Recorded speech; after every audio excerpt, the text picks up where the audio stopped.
Hey, we're doing Revved Up Reflections for a Sunday here. I didn't really have anything again, so I think I had some stuff planned out earlier in the week, and I forgot about it or didn't write it down, didn't make a note of it. So this is going back to 1997. I just stopped road racing due to an accident, pretty good accident, and we had taken on Buell like a lot of Harley dealers did. The decision was made to do basically have a little festival involving, Buell got involved with their fleet bikes, and we went to local dealers and asked them if they wanted to be involved. We actually let Joe Public ride the bikes, and most of them said, "Yeah, we'll do it." The guy across the street, Yamaha dealer, he said, "Yeah, I'll do it. I'll definitely be interested in it." And we worked out the insurance and all that stuff that you have to have, because you're just taking anybody that comes in that wants to ride a bike that has a motorcycle endorsement and let them ride whatever bike they want to. But it's not like you're just giving them a bike and say, "Here, go ride it all day long." What we were doing is you would take them out in groups. So you would have a lead rider and a chase rider, and you take out five to 10 people at a time on whatever bike they chose. We had Kawasaki's, we had Suzuki's, we had BMW, had Buells, had Harleys, and I want to say Ducati, but I can't remember if we had Ducatis or not. We might have. It was this thing was called Sportfest. And it was a lot of fun. You get these guys, and a lot of people showed up, and they'd just go and sign up sheet for whatever bike you wanted to ride, and it's a good comparison. If a guy's not sure if he wants a Yamaha Thundercat or FCR 600 or whatever was available in '97, or an FCR 1000 or a CBR 900 or whatever, he could ride both of them and decide which one he thought was best.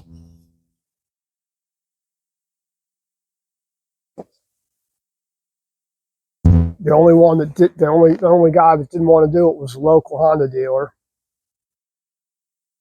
When asked, he was like, "What? You're crazy! You want to let the public ride your bikes? That's insane."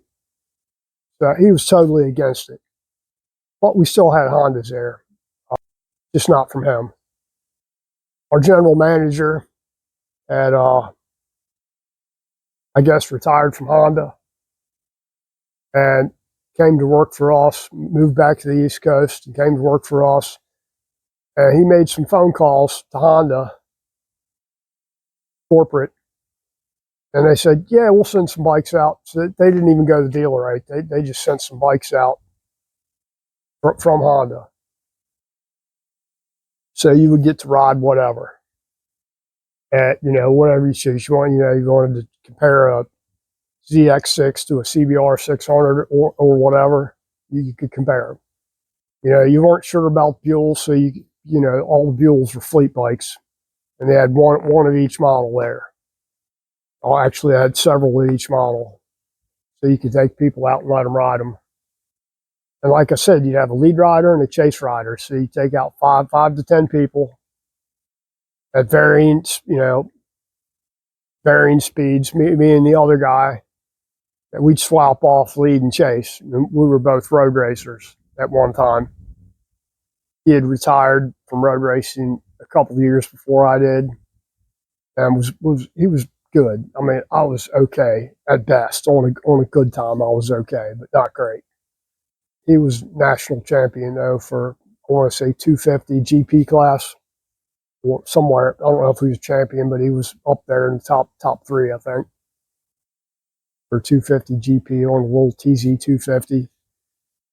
And we'd take these guys out, me and him, and we had a set route that me and him would go down, and it was way the hell out in the middle of nowhere. And, nice up and down and twisties all over the place. And you take these guys back there, and before we take them out, we tell them, "Now look, before we go out, if you don't feel comfortable going at this if you don't feel comfortable going fast, just hang back. Go your own pace. Don't feel the need to go faster than you need to. We don't want any wrecks out here. Don't want anybody getting hurt. So just reiterate to them. Go your own pace. If you're not comfortable, just hang back. Don't worry about how fast somebody else is going. One of us is back here. We'll go our own pace. If you feel like you're okay, you can go a little bit faster. So not really a good idea for me and him to be doing this at all with people you don't know. I'm not inspecting every driver's license to go, this guy's had a motorcycle endorsement for a week. So probably not a good guy to be sticking on a CBR 900, even though that's what they might choose because that's what they want to ride, so they can ride it. But for whatever reason, word got out that me and him were taking people out on going really fast. So we'd have all these people wanting to go with our group.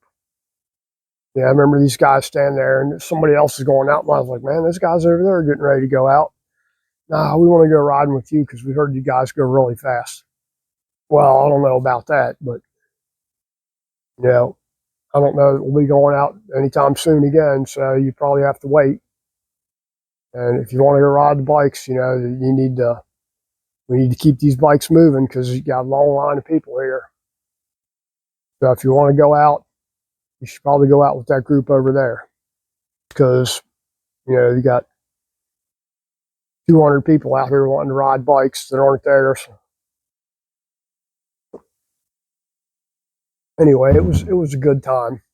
I happened to ride I don't even know what you'd call it now, retro bike, I guess. It was ZRX 1100, I think. Before it was 1200, it was 1100.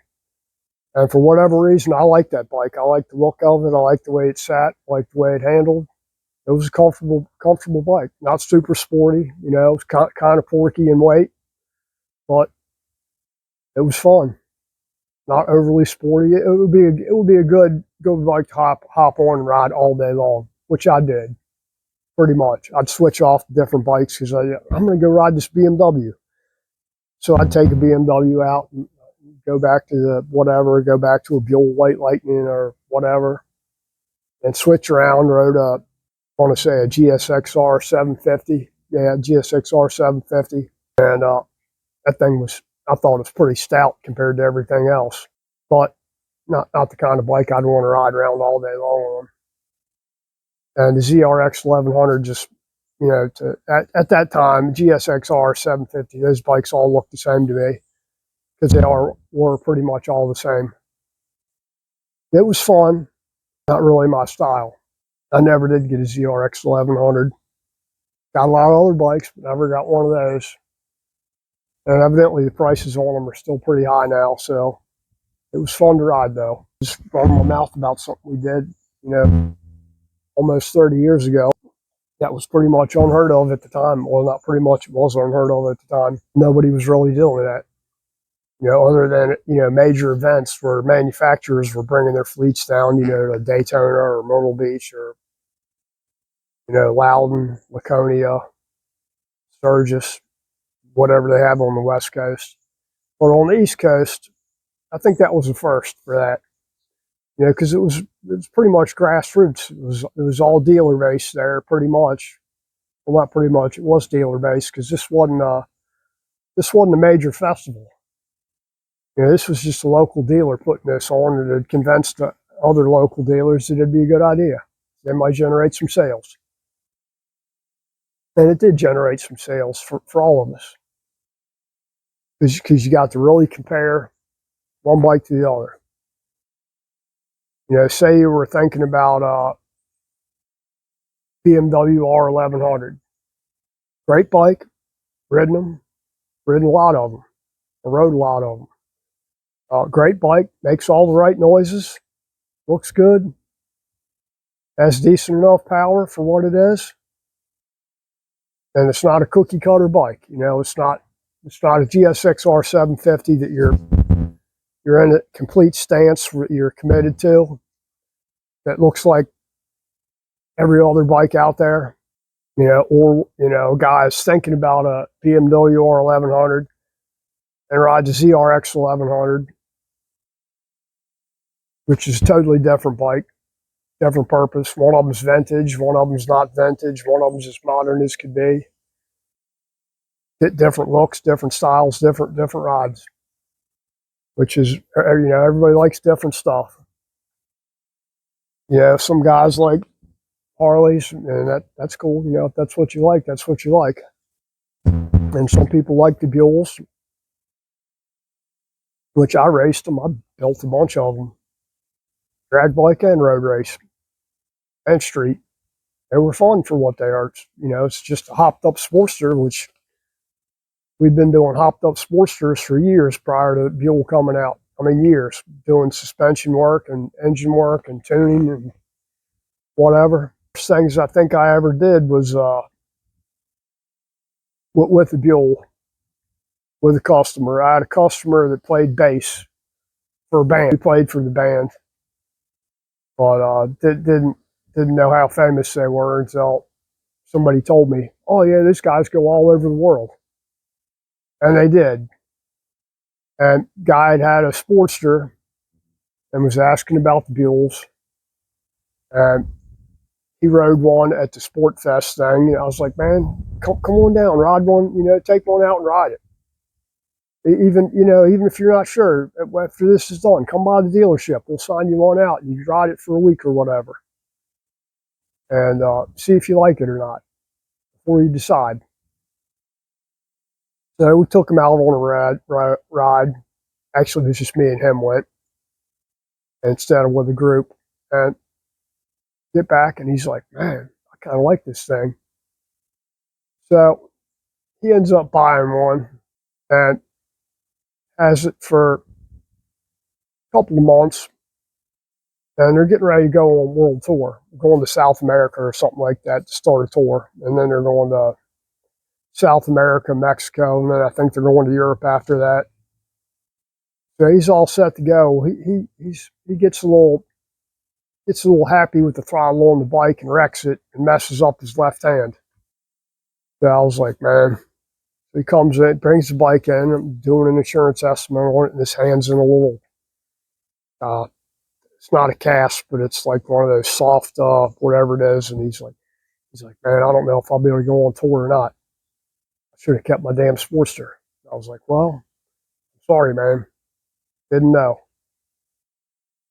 And he goes, "It's not your fault, man. I shouldn't have been so abrupt with the damn throttle. I was getting into going around these curves, and I was coming out of a curve and fucking hammered the throttle."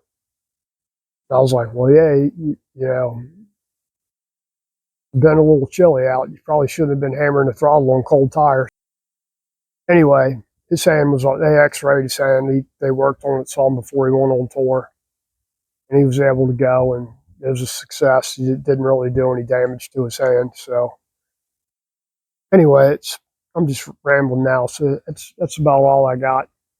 This was just about Sportfest there, and your ability on a small scale to ride a lot of different bikes and compare them. That should be a lot more of a thing now. Because for a while there, dealers, for a really long time, dealers were apt to not let you test ride anything. Oh no, you can't test ride a bike. Or they made a lot of them make a big deal out of it. We don't let them test ride our bikes, which is true because pretty much the bikes on the floor don't belong to the dealer.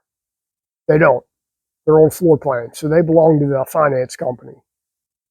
And you're paying the finance company every month for this bike after so many days.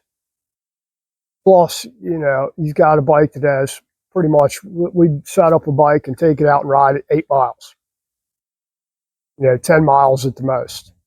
So when you're buying a bike, it doesn't, brand new bike, it doesn't have 0 miles on it. It would have like 8, 10 miles. Sometimes more, sometimes less, but in that general range. Because during the setup, that should be part of every setup. That you take a bike out and ride it, so you can double check everything on it, make sure it runs good, rides good. Wheels are good, tires, everything. So if you go to buy a bike and it has absolutely 0 miles on it, that they didn't really do a proper setup on it. It's a requirement to ride a damn bike before you sell it. Should be anyway. Because you're not going to know if something's really screwed up with it unless you take it out and ride it. Anyway, that's it. I'll keep going and I'll be rambling on forever. Anyway, I hope everybody has a good week.